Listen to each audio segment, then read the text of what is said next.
加玛帝国云岚宗，我萧炎回来了。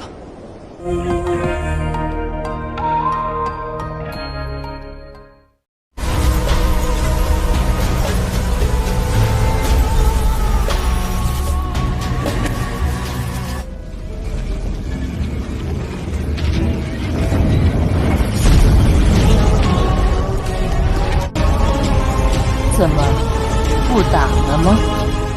Dengan munculnya Ratu Medusa, tiga praktisi yang sebelumnya mencoba menyerang Xiaoyan. Mereka tidak percaya ada elit dojong di belakang gerbang Xiao. Tentu saja mereka pun tidak akan mungkin berani melawan gerbang Xiao.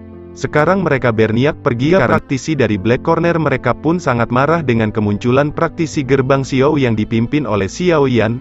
Mereka pun meminta praktisi gerbang Xiao untuk pergi dari Black Corner ini, karena ini semua sangat merugikan praktisi mereka. Namun tentu saja Xiaoyan pun menolak hal tersebut. Xiaoyan berkata, jika kamu mampu dek. Nah, mereka tahu perbedaan kekuatan yang sangat jauh. Mereka bertiga belum tentu bisa mengalahkan Xiaoyan. Namun sekarang muncul lagi elit dojong, membuat kemungkinan besar mereka akan kalah jika mereka bertempur dan mereka akan kehilangan banyak orang, yang pada akhirnya mereka pun meminta maaf atas kejadian ini. Seperti kita hanya salah paham. Sekarang mereka pun terkena mental akibat munculnya Ratu Medusa. Mereka mengatakan semoga ketua gerbang Xiaoyan bisa memaafkan kalian, bisa usir aku sang Matic Glory. Akhirnya perang besar pun tidak terhindarkan. Namun ketika mereka akan berperang, tiba-tiba di tengah mereka muncul cahaya merah darah yang membuat kaget tiga praktisi organisasi hitam itu. Tiba-tiba bayangan wanita cantik bohai muncul, yang tidak lain itu adalah janda Medusa. Tiga praktisi dari Black Corner ini mereka pun sangat terkejut dengan munculnya sosok wanita berbaju merah. Karena mereka tahu dengan kecepatan itu level wanita ini berada di tingkat dojong. Mereka pun tidak mengira gerbang Xiao memiliki elit dojong di belakangnya. Akibat hal ini tentu saja dalam pertemuan tiga praktisi mendengar hal itu langkah mereka terhenti. Seorang dojong. Xiaoyan berkata, bukankah kalian semua ingin mendapatkan keuntungan dari kota Black Corner ini? Bukankah kita bisa menjalan bisnis transaksi rokok Magnum dengan gerbang Xiao? Para ketua keheranan. Mereka berkata, bisnis apa yang dimaksud oleh ketua gerbang Xiao? Xiaoyan berkata, di kota Feng ini aku tahu banyak transaksi dan barang-barang berharga yang menguntungkan praktisi yang menguasainya. Aku akan membiarkan kalian untuk menempati beberapa tempat untuk mengurus tempat ini. Para ketua bertanya, jika seperti itu apa yang diinginkan ketua gerbang? Atas kebodohan kami yang telah mencoba untuk mengusir gerbang Xiao. Sekarang tiga praktisi mereka bingung apa yang harus mereka lakukan.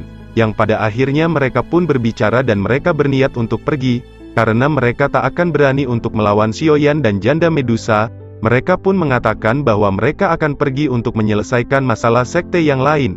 Dan lain kali kami akan datang untuk meminta maaf secara resmi. Akhirnya tiga praktisi yang di awal ingin menghancurkan gerbang Xiao mereka pun langsung mencoba pergi dari tempat ini.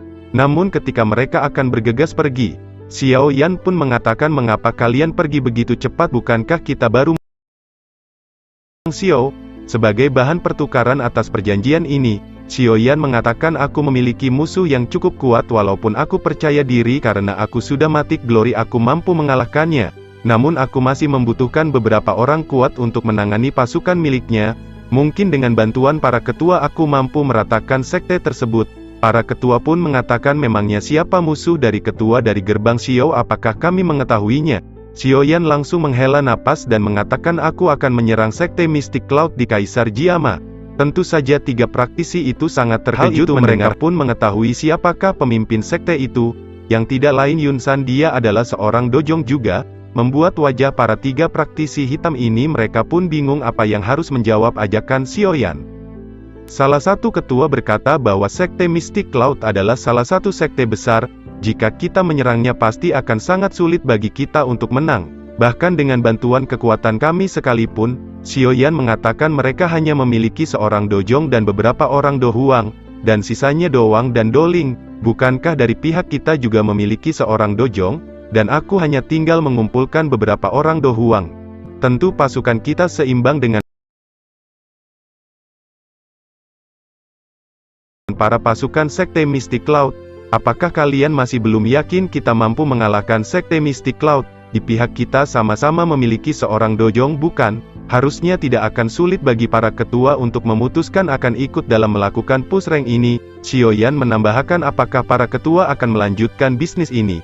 Aku dan praktisi gerbang Xiao memiliki ambisi yang besar tidak hanya di kota Feng saja. Kami suatu saat akan menguasai Black Corner ini. Ini tentu itu akan menguntungkan bagi orang-orang yang telah bersekutu dengan gerbang Xiao.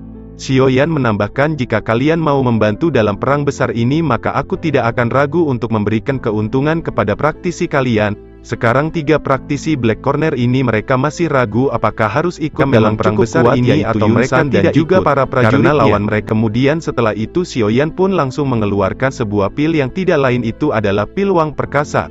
Saat melihat pil tersebut 3 ketua praktisi Black Corner ini mereka sangat terkejut karena pil itu sangat langka dan sangat sulit untuk dibuat. Seketika 3 ketua kaget, melihat pil Huang Perkasa. Karena pil ini sangat dicari orang-orang yang berada di tingkat Do Huang, dengan pil ini mampu menerobos 2 bintang sekaligus. Dan tidak hanya itu kegunaan pil Huang ini juga sekaligus mampu memperkuat tulang tubuh, dan bisa mampu menghindari gejala kanker dari rokok Magnum. 3 ketua itu mereka tidak percaya apakah ketua Xiaoyan mampu untuk menyempurnakan pil tersebut. Bahkan dengan kekuatan Han Feng pada saat itu saja, dia tidak mampu menyempurnakan pil Huang ini yang masih muda. Apalagi aku lihat kekuatan dari ketua Xiaoyan pil ini. Xiaoyan berkata dia tidak akan mengeluarkannya jika dia tidak mampu menyempurnakan pil ini.